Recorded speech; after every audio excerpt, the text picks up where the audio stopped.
السلام علیکم ورحمۃ اللہ تعالی وبرکاتہ۔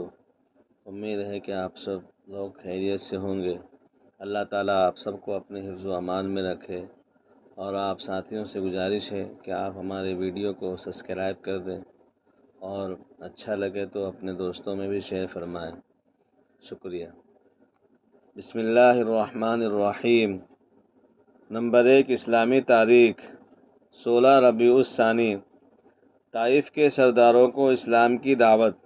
سن 10 ہجری میں ابو طالب کے انتقال کے بعد کفار مکہ نے حضور کو بہت زیادہ ستانا شروع کر دیا، تو اہل مکہ سے مایوس ہو کر آپ اس خیال سے طائف تشریف لے گئے کہ اگر طائف والوں نے اسلام قبول کر لیا تو وہاں اسلام کے پھیلنے کی بنیاد پڑ جائے گی۔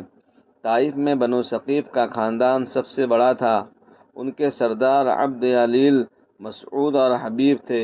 یہ تینوں بھائی تھے۔ رسول اللہ صلی اللہ علیہ وسلم نے ان تینوں کو اسلام کی دعوت دی۔ ان میں سے ایک نے کہا، اچھا، اللہ نے آپ ہی کو نبی بنا کر بھیجا ہے؟ دوسرا بولا، اللہ کو تمہارے سوا کوئی ملتا ہی نہ تھا جس کو نبی بنا کر بھیجتا۔ تیسرے نے کہا، میں تجھ سے بات کرنا نہیں چاہتا، اس لیے کہ اگر تو سچا رسول ہے تو پھر تیرا انکار کرنا خطرے سے خالی نہیں، اور اگر جھوٹا ہے تو بات کرنے کے قابل نہیں۔ ان سرداروں کی اس سخت گفتگو کے بعد بھی آپ صلی اللہ علیہ وسلم کئی روز تک لوگوں کو اسلام کی دعوت دیتے رہے۔ نمبر 2، حضور صلی اللہ علیہ وسلم کا معجزہ۔ حضرت زید بن ارقم رضی اللہ تعالیٰ عنہ فرماتے ہیں کہ ایک مرتبہ رسول اللہ صلی اللہ علیہ وسلم مدینہ کی ایک گلی سے گزر رہے تھے۔ ہمارا گزر ایک آدمی کے خیمے کے پاس ہوا۔ دیکھا تو وہاں قریب ایک ہرنی بندھی ہوئی تھی۔ اس نے رسول اللہ صلی اللہ علیہ وسلم سے فریاد کی کہ اس آدمی نے مجھے شکار کر کے پکڑ لیا ہے، جبکہ جنگل میں میرے 2 بچے ہیں۔ یہ آدمی نہ تو مجھے ذبح کرتا ہے کہ مجھے راحت ملے، اور نہ ہی مجھے چھوڑتا ہے کہ میں اپنے بچوں کو دودھ پلا سکوں۔ تو آپ نے فرمایا، اگر میں تجھے چھوڑ دوں تو کیا دودھ پلا کر واپس آ جائے گی؟ تو اس نے کہا، ہاں۔ چنانچہ رسول اللہ صلی اللہ علیہ وسلم نے اس کو چھوڑ دیا۔ وہ گئی اور اپنے بچے کو دودھ پلا کر تھوڑی ہی دیر میں واپس آ گئی، اور رسول اللہ صلی اللہ علیہ وسلم نے اس کو باندھ دیا۔ اتنے میں وہ آدمی آیا تو رسول اللہ صلی اللہ علیہ وسلم نے اس سے فرمایا، کیا یہ ہرنی ہمیں بیچو گے؟ تو اس نے کہا، یا رسول اللہ، آپ کو ہدیہ ہے۔ چنانچہ رسول اللہ صلی اللہ علیہ وسلم کو اس کو چھوڑ دیا۔ حضرت زید رضی اللہ عنہ فرماتے ہیں، قسم خدا کی میں نے سنا کہ ہرنی جنگل میں زور زور سے کلمہ شہادت پڑھتی تھی۔ نمبر 3، ایک فرض کے بارے میں، والدین کے ساتھ اچھا سلوک کرنا۔ قرآن میں اللہ تعالیٰ فرماتا ہے، ہم نے انسانوں کو اپنے والدین کے ساتھ حسن سلوک کرنے کا حکم دیا ہے۔ والدین کی اطاعت اور فرمانبرداری کرنا، ان کے ساتھ اچھا سلوک کرنا اور ان کے سامنے ادب کے ساتھ پیش آنا ضروری ہے۔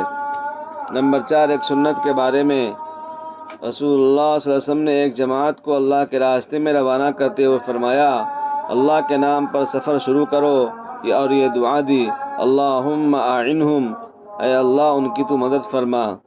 نمبر 5، ایک اہم عمل کی فضیلت۔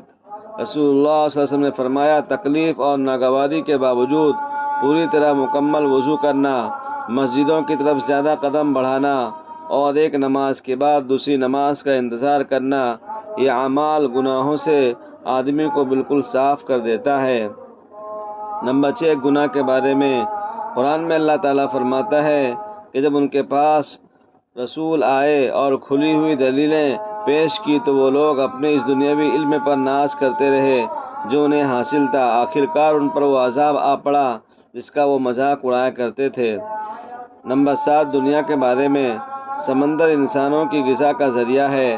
قرآن میں اللہ تعالیٰ فرماتا ہے، اللہ تعالیٰ نے سمندر کو تمہارے کام میں لگا دیا تاکہ تم اس میں سے تازہ گوشت کھاؤ اور اس میں سے زیورات، موتی وغیرہ نکالو جن کو تم پہنتے ہو، اور تم کشتیوں کو دیکھتے ہو کہ وہ دریا میں پانی کی چیرتی ہوئی چلی جا رہی ہے تاکہ تم اللہ کا فضل ادا کرو اور روزی تلاش کر سکو اور تم اللہ کا شکر ادا کر سکو۔ نمبر 8، آخرت کے بارے میں، رسول اللہ صلی اللہ علیہ وسلم نے فرمایا، کوئی مقرب فرشتہ، کوئی آسمان و کوئی زمین، کوئی ہوا، کوئی پہاڑ، کوئی سمندر ایسا نہیں جو جمعہ کے دن سے نہ ڈرتا ہو، اس لیے کہ جمعہ کے دن ہی قیامت قائم ہوگی۔ نمبر 10، طب نبوی سے علاج، سفر جل سے علاج۔ رسول اللہ صلی اللہ علیہ وسلم نے فرمایا سفر جل یعنی بہی کھایا کرو کیونکہ یہ دل کو راحت پہنچاتا ہے۔ نمبر 10، نبی صلی اللہ علیہ وسلم کی نصیحت۔ رسول اللہ صلی اللہ علیہ وسلم نے فرمایا تم اللہ تعالیٰ سے ایسی حالت میں دعا کیا کرو کہ تمہیں قبولیت کا پورا یقین ہو، اور یہ جان رکھو کہ اللہ تعالیٰ تم سے بھرے دل کی دعائیں قبول نہیں کرتا۔ اللہ تعالیٰ ہم سب کو عمل کرنے کی توفیق عطا فرمائے۔